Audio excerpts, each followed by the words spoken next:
ಮಂಜಣ್ಣ ಆಮೋದಿಸ್ ಮಾಡಿ ಬಾ.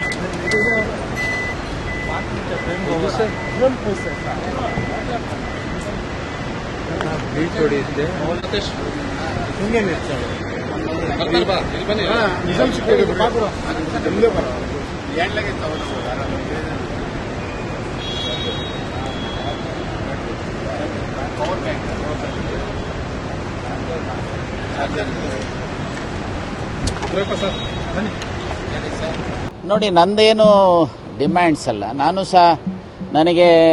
ರಾಜ್ಯಸಭೆಗೆ ಕೇಳಿದ್ದೇನೆ. ಸೊ ಹಾಗಾಗಿ ಯಾಕಂದರೆ ನನಗೆ 6 ತಿಂಗಳು ಮಾತ್ರ ಲೋಕಸಭೆಗೆ ಅವಕಾಶ ಸಿಕ್ಕಿದೆ. ರಾಜ್ಯದಲ್ಲಿ 5ನೇ ಅತಿ ದೊಡ್ಡ ಸಮಾಜ ವಾಲ್ಮೀಕಿ ಸಮಾಜ. ಕಳೆದ 78 ವರ್ಷಗಳಲ್ಲಿ ವಾಲ್ಮೀಕಿ ಸಮಾಜದವರಿಗೆ ಯಾರಿಗೂ ಸಹ ಕೇವಲ 1.5 ವರ್ಷ LG ಆವನೂರವರಿಗೆ 74-75 ಸುಮಾರಿನಲ್ಲಿ ಕೊಟ್ಟಿದ್ದು ಬಿಟ್ಟರೆ ಇಲ್ಲಿವರೆಗೂ ಯಾರಿಗೂ ಸಹ ಕೊಟ್ಟಿಲ್ಲ. ಹಾಗಾಗಿ ನನಗೆ ಬಹಳ ಕಡಿಮೆ ಅವಧಿ 6 ತಿಂಗಳು ಮಾತ್ರ ಲೋಕಸಭೆಯಲ್ಲಿ ಕೊಟ್ಟಂಥದ್ದು. ಸೊ ಲೋಕಸಭೆಯಲ್ಲಿ ನನ್ನ ಪರ್ಫಾರ್ಮೆನ್ಸನ್ನು ಸಹ ಹೈಕಮಾಂಡ್ ನೋಡಿದ್ದಾರೆ.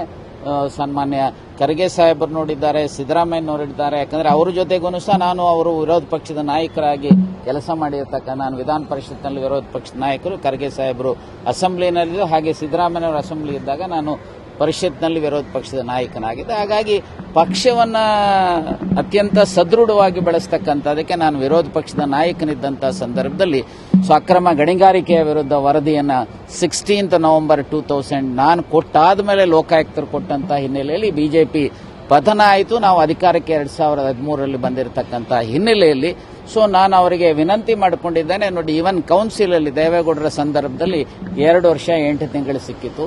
ಕೃಷ್ಣ ಅವರ ಪೀರಿಯಡಲ್ಲಿ 6 ವರ್ಷ ಸಿಕ್ಕಿತು. ಸಿದ್ದರಾಮಯ್ಯ ಅವರ ಪೀರಿಯಡಲ್ಲಿ 4 ವರ್ಷ ಸಿಕ್ಕಿತು. ಈವನ್ ಕೌನ್ಸಿಲಲ್ಲೂ ಸಹ 2.25 ಟರ್ಮ್ ಸಿಕ್ಕಿರ್ತಕ್ಕಂಥದ್ದಿದೆ. ಮತ್ತೆ ಪಾರ್ಲಿಮೆಂಟಲ್ಲಿ 6 ತಿಂಗಳು ಮಾತ್ರ ಸಿಕ್ಕಿರ್ತಕ್ಕಂಥ ಹಿನ್ನೆಲೆಯಲ್ಲಿ ಇದರಲ್ಲಿ ನನಗೆ ಅವಕಾಶ ಕೊಡಬೇಕು ಅಂತ ಹೇಳಿ ವಿನಂತಿ ಮಾಡಿಕೊಂಡಿದ್ದೇನೆ. ಸಕಾರಾತ್ಮಕವಾದಂಥ ಅಭಿಪ್ರಾಯಗಳು ಕಾಣ್ತಾ ಇದ್ವಿ. ನೋಡೋಣ, ಅಲ್ಟಿಮೇಟ್ಲಿ ಹೈಕಮಾಂಡ್ ಏನು ತೀರ್ಮಾನ ಮಾಡುತ್ತೋ ಆ ತೀರ್ಮಾನದ ರೀತಿಯ ಕೆಲಸ ಮಾಡ್ತೀನಿ ಅನ್ನುವಂಥ ಮಾತನ್ನ ಹೇಳಿಕೆ ಬಯಸ್ತೀನಿ.